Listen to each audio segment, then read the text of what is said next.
So good evening, friends. Meeting after gap of 2-3 days of holiday, and we have to start with new chapter. We have finished regarding the simple substance, a little bit difficult chapter from Kant's philosophy, but I have tried my level best to make it more and more simplified so that everyone can understand it. So simple substance is nothing but the whole story revolving around the homeopathy.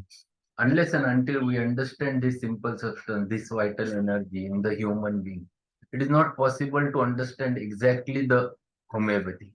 So the whole homeopathy, the concept of health, concept of disease, the concept of cure, everything revolves around this simple substance, and we have to understand this simple substance.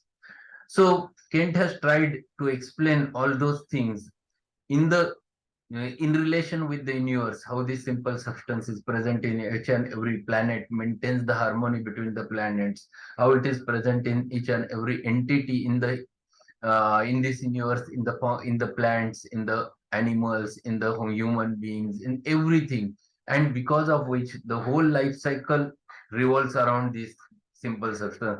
That thorough concept he has tried, and how this simple substance we can catch the energy from the universe in the form of simple substance and maintain our simple substance in living state. All those things he tried to explain over there. Now we have to turn towards another chapter from the Kant's philosophy, that is lecture number 9, and which again explains the different concept, the concept of this disease, how it is there, what exactly the vital force is, and what is the role of vital force in the state of disease, what is the role of vital force in the state of cure. All those things he tries to explain over there. So we'll start directly with the chapter number 9, aphorism 10 and 11, disorder first in the vital force. And he explained the two aphorisms over there from the organ of medicine. Organon, aphorism 10. The material organism without the vital force is capable of no sensation, no function, no self-preservation. It derives all sensations and performs all the functions of the life solely by means of the immaterial being, the vital force, which animates the materialism in the health and in the disease. So this concept is very important.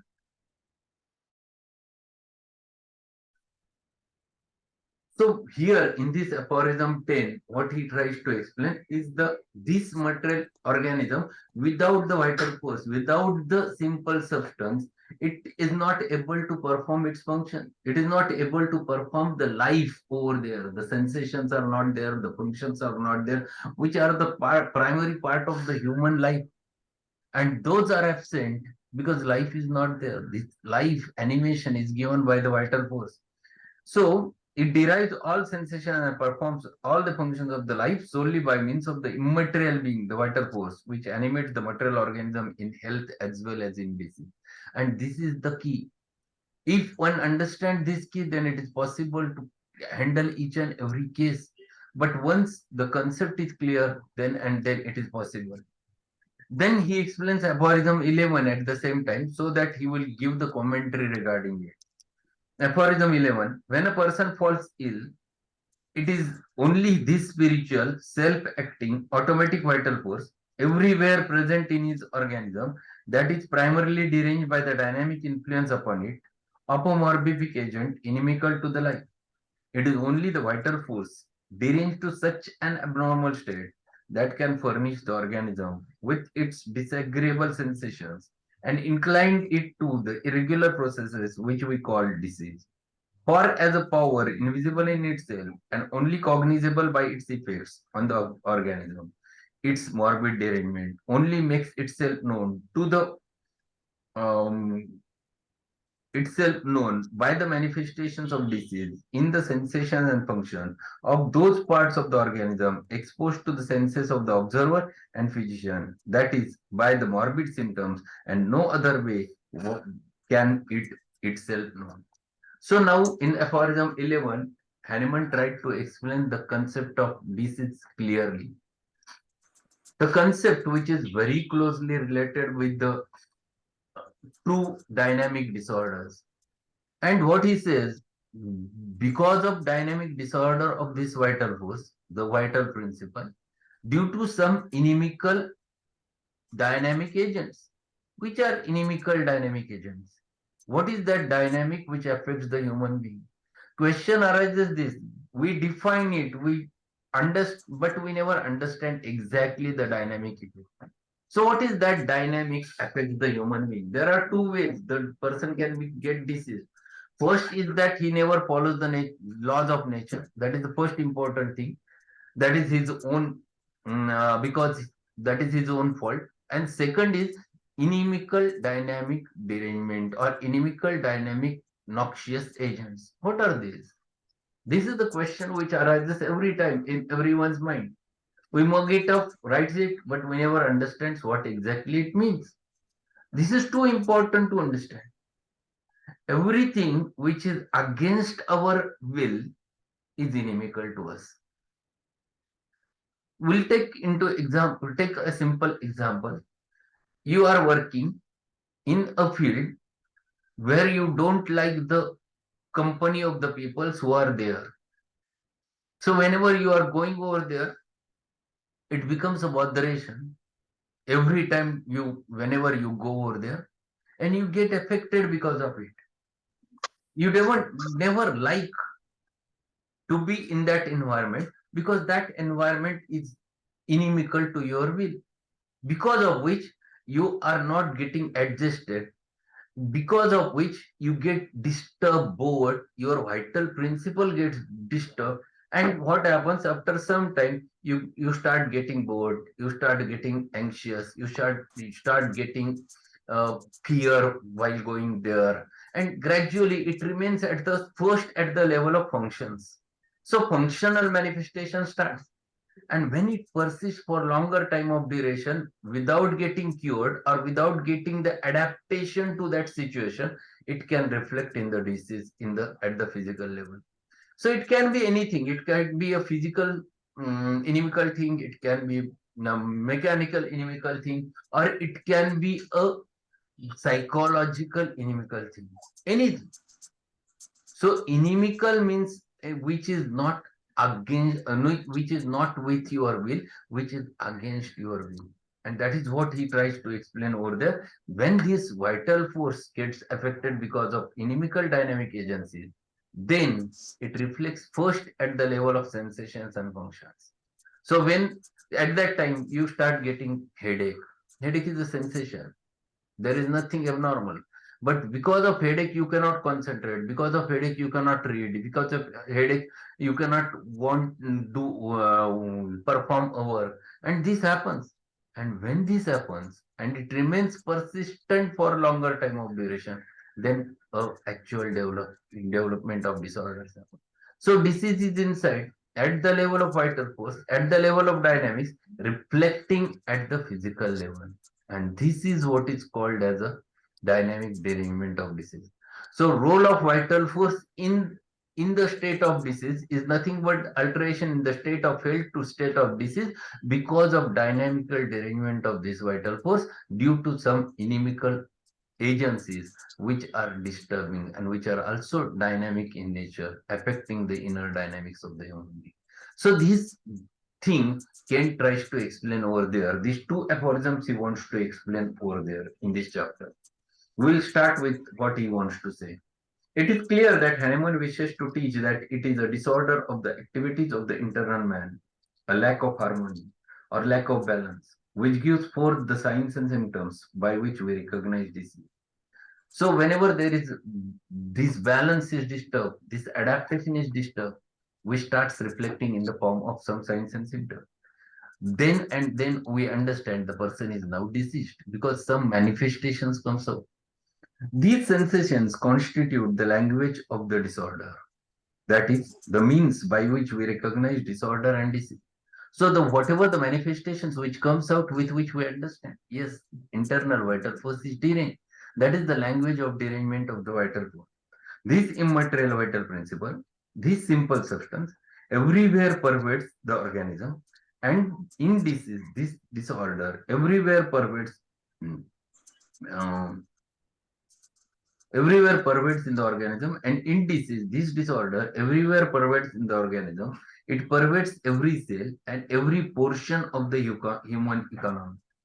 It will see in the course of time that the change in the form of cell is the result first of a disorder, that the derangement of the immaterial vital principle is the very beginning of the disorder, and that with this beginning there are changes in the sensations by which man may know this beginning, which occur long before there is any visible change in the material substance of the body. Now he explains the concept more clearly. It starts in the invisible interior. It starts affecting the vital force. And then when this vital force, vital principle gets affected, it starts reflecting its sensations. So patient comes to you with some of the signs and symptoms where he tries to explain over there that something is wrong with him. Either he gets the chest pain, either he gets the some vague sensations, and he explains again and again. Yes, this is the fault. This is the problem. But it remains for longer time of duration. If you try to suppress it or palliate it by local means, by allopathic treatment, it temporarily disappears, then reappears, and it goes on and goes on. After some time, a substantial period is gone, and then patient finds there is some lesion in the lungs, there is some lesion in the heart. But it takes long time to develop the tissue changes. Every disease, to start with, always reflects the functional manifestation. At the level of sensation and function, you get the symptom. And if you are able to catch a right remedy at that specific time, you can cure that patient.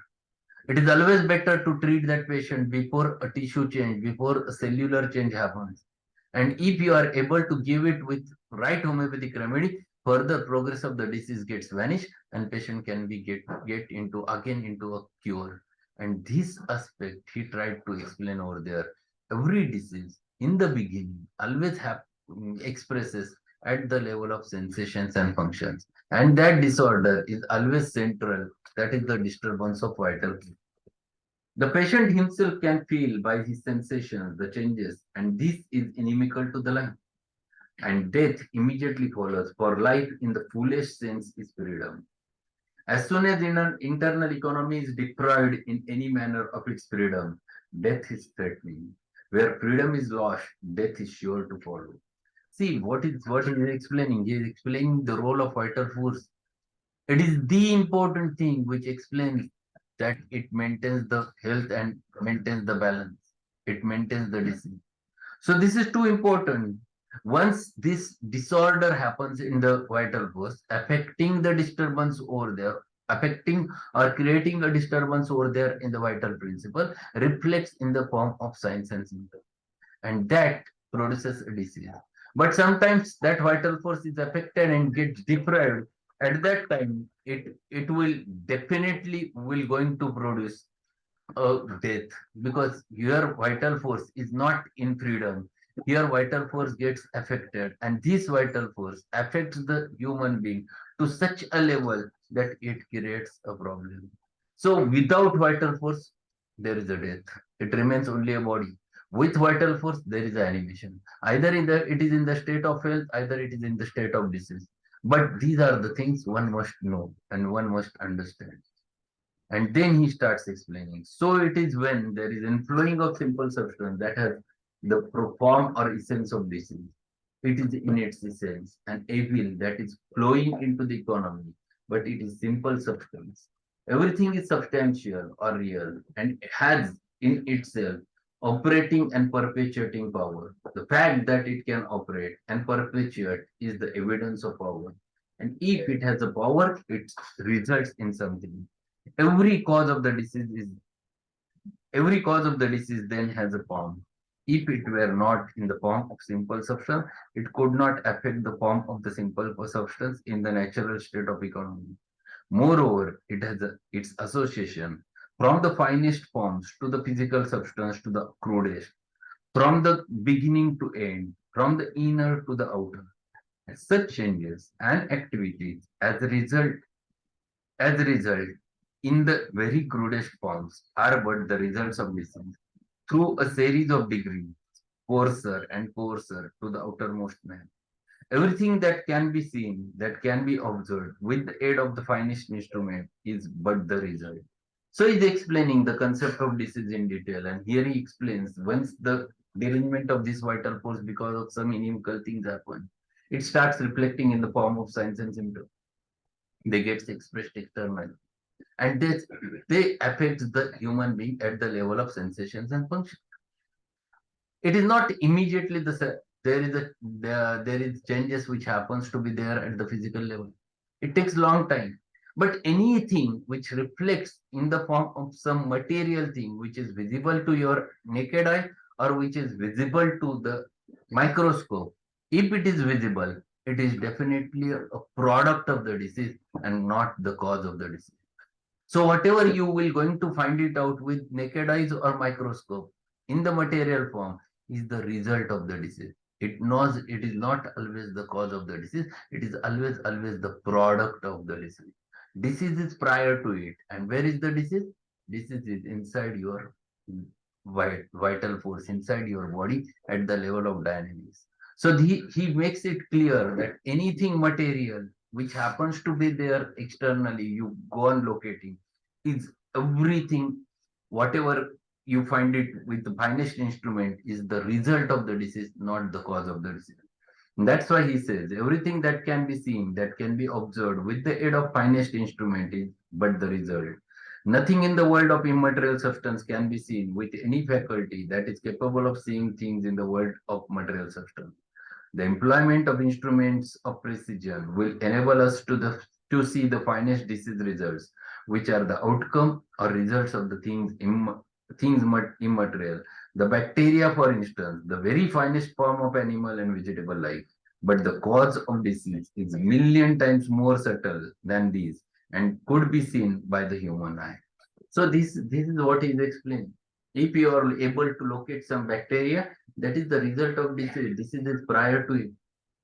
If there is any form of such a thing which happens to be there, if you are observing the viruses, those are also a next thing.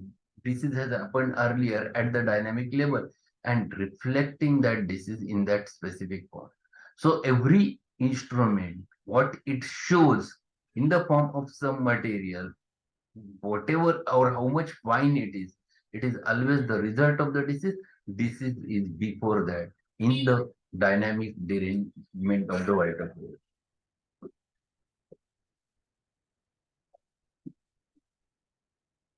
The finest visible objects are but the results of things still finer, so that the cause rests within. The morbific agent that Hahnemann refers to are simply the extremely fine forms of simple substance, or to bring them down to the human thought, we might call them viruses. But viruses are often gross because they can sometimes be observed by the vision of man. And therefore, we must remember that within the virus is its innermost, and that this innermost is in itself capable of giving form to the outermost, which is the supposed visible virus aggregated and concentrated. So whatever you are able to watch with the help of your naked eyes, with the help of your instrument, precise instruments, microscope, finer microscopes, ultimately they show you the only the material, and that material is the product of the disease. They are not the causes of the disease. The cause happens because of certain things, the inimical things, because of which the harmony is lost. And once harmony is lost, the susceptibility gets increased. And due to the susceptibility, increased susceptibility, our environment is good. These viruses, these bacteria, these parasites affect the human being. So this is the result of the disease. When disease has already there, these are the things which develops or grows over there. And that's why once you understand this concept, then you treat the internal human being and not the external human being. The coarser forms would be comparatively harmless were it not for their interiors. Disease products are comparatively harmless were it not for the fact that they contain an innermost. And it is the innermost itself that is curative. The bacteria are the results of conditions within, and they are as it were, evolved by the spontaneous generation. Literally, that is what it is. Every virus is capable of assuming forms and shapes it in ultimate. The causes of ultimates are not from without, but from the immaterial invisible center. These things that appear to the man's eye are evolved, just as man himself is formed from a center which has the power of evolving, an endowment from the creator operating under the fixed general law. It is only when the vital principle is disturbed by cause of disease, character, that is the innermost of a virus in the form of simple substance, that it gives forth any consciousness of itself. So he explained the concept more clearly over there. The human being at the most inner level, when gets affected, that is the only thing with which the disease has taken place. Then it starts showing its presence. Then it starts showing its affections at the level of sensations and functions. Those are alteration. Those starts expressing outwardly. The bacteria which grows over there, we find those bacteria. For example, daily we used to consume water, food, which contains many bacteria. Many times, many salmonellas are there. But still we are not diseased because this primocosm or B, even it is in your gut, never affects you and never produces a typhoid. But when the condition becomes favorable, means the person's susceptibility is disturbed. When person's predisposition is mm, for the bacteria to develop, when the environment, patient's environment is supporting that specific state, then these bacteria are able to affect you, otherwise not. So this is how it starts. It never affects all of a sudden. These bacteria are there inside your body, never affects you.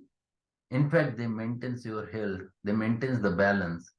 So bacteria are not the causes of diseases. Bacteria are the causes of diseases. This is the half truth. The truth is that before the bacteria, there is a disease, and then bacteria grows in that soil, and then which are visible to naked eye or even to microscope, and then we label this is the cause of the disease, but it is the result of the disease. It is the product of the disease. And once you understand this concept thoroughly, then you can understand exactly how to treat judiciously. If there were no disturbing influence in the interiors of man, he never would have symptoms. As you sit there in your seats, in the perfect state of quietude or tranquility, you are not conscious of your eyes, of your limbs, of your hair. You have to stop and think whether you feel or not. When all functions are carried on in a perfect orderly way, you have no consciousness of your body, which means that you are in freedom. When not in freedom, the individual says, I feel. It is this disturbance of invisible character which comes from the cause and appears by changes in the activities of the body, changes in the sensations, changes in the functions.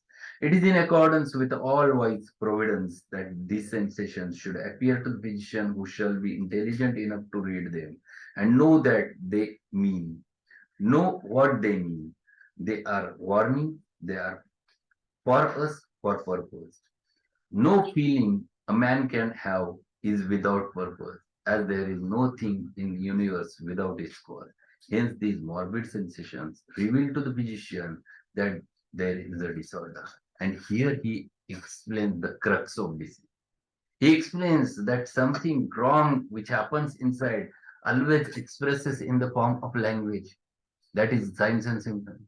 So those sensations and functions which gets affected, then you know something is wrong inside. That is the only language. Till that period, you never have a recognition that you have eyes, you have nose, you have mouth, you have lungs, you have GI tract, you have heart. Because you never feel them in a healthy state, you are not aware about all those things. But once you start feeling them, it means something is wrong. Then you understand you have head when it aches. You know you have tonsils when it aches. You know you have stomach when it aches. So this is the thing. This is the language. When it starts showing its manifestations, then you are aware that there is a organ. And then those manifestations, if you understand properly, if you are a homeopath, if you catch them and treat them at that same time with the help of very perfect simillimum, what you get is nothing but only the cure of the patient. Because till that period, they are all functional. And when things are functional, it is rather simple to cure before it becomes a complex, before it becomes a pathological, before it becomes a changes in the tissue. And that's why he says over there, all wise physicians who understand this language treat them very properly. So that's all regarding this concept of disease. We have finished certain aspects of this. Tomorrow we'll continue with it. It is a big chapter, at least required to 3 lectures. We have finished first part of it, concept of disease in detail. So role of vital force in the state of disease he is explaining, and how this disease expresses. That's what he wants to explain over there. So we'll conclude today's session, and today evening we'll meet again with the new polycrest, a sulfur, which is a very important remedy from practice point of view. And there are many aspects of sulfur are there. How to utilize sulfur, that today we're going to learn at 8:30. Be there and we'll have a chat at that time. Now I am having a little bit work, so I will conclude the meeting. Tomorrow we'll meet at the same time with the organ. Thanks a lot.